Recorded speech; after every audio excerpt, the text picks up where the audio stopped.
So, hi, it's Bob. I want to talk about labels. I've talked about labels, I've written about labels before, but I'd like to discuss it a little bit more and maybe give you a little historic perspective.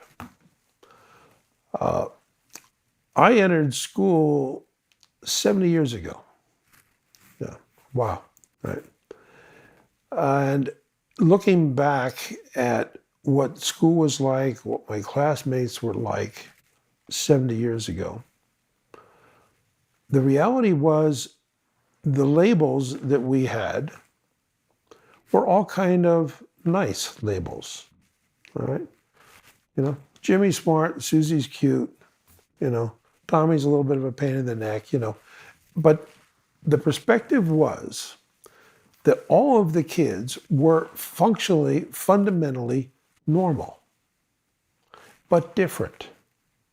All right. But the different, being different didn't mean you were abnormal. Being different didn't mean you had some disease. And being different didn't mean that you did not have the potential to be a functional human being. And watching what has happened through all of the decades, we've created more and more labels that started off largely as administrative labels, and created what are perceived to be diseases. Many of you have children who have been labeled as ADD or ADHD. You might be surprised to know that those labels are relatively new. I think it was probably maybe middle 80s where ADD and ADHD were kind of used. Right? Before that, the kids were normal. They didn't have a disease.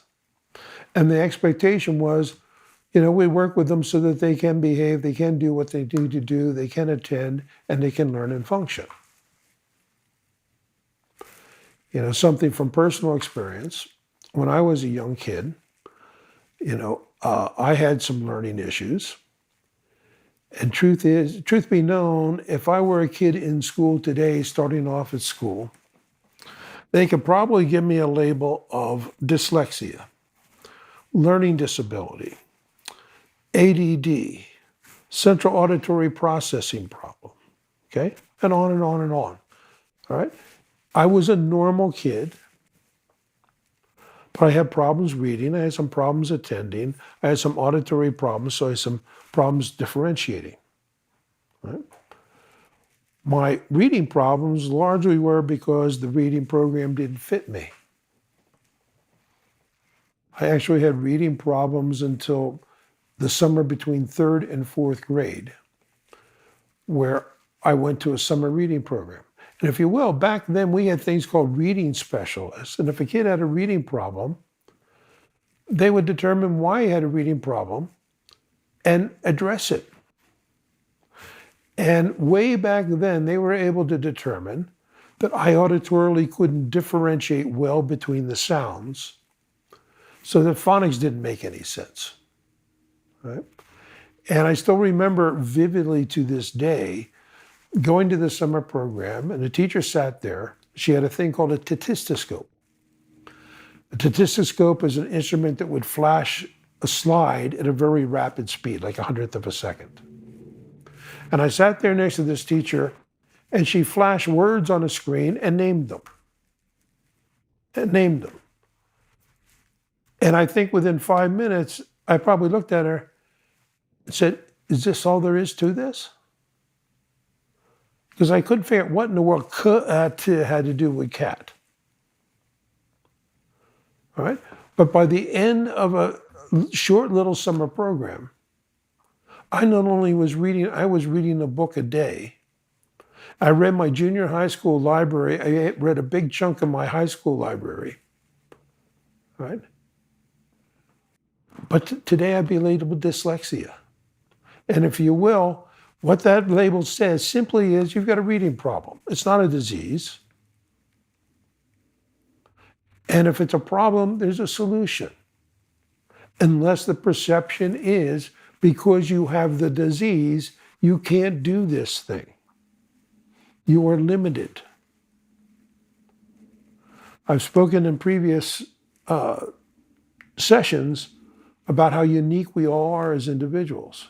Now we have to be perceived as unique individuals, and we have to be seen as whole individuals to have the potential to achieve our potentials and maximize what we are able to do. I see it's so tragic that a huge percent of our population today is no longer normal. All right? And we can actually go past the labels and classifications psychologically and look at all the things that are trying to categorize us. It'd be real easy to say we are all humans. We are all incredibly unique humans. And any attempt to put us into categories or segments or labels is to some degree depriving us of our individuality and depriving us of the potential to be successful, unique individuals. So those of you with children who are getting labels, please help protect them. And help everyone who sees them understand them as the unique individuals they are, and not let anyone put limitations on them. Right? We all have unlimited potential, and I don't think any of us yet on this planet have ever succeeded in achieving our total unique potential. We're all work in progress. Okay? Thanks.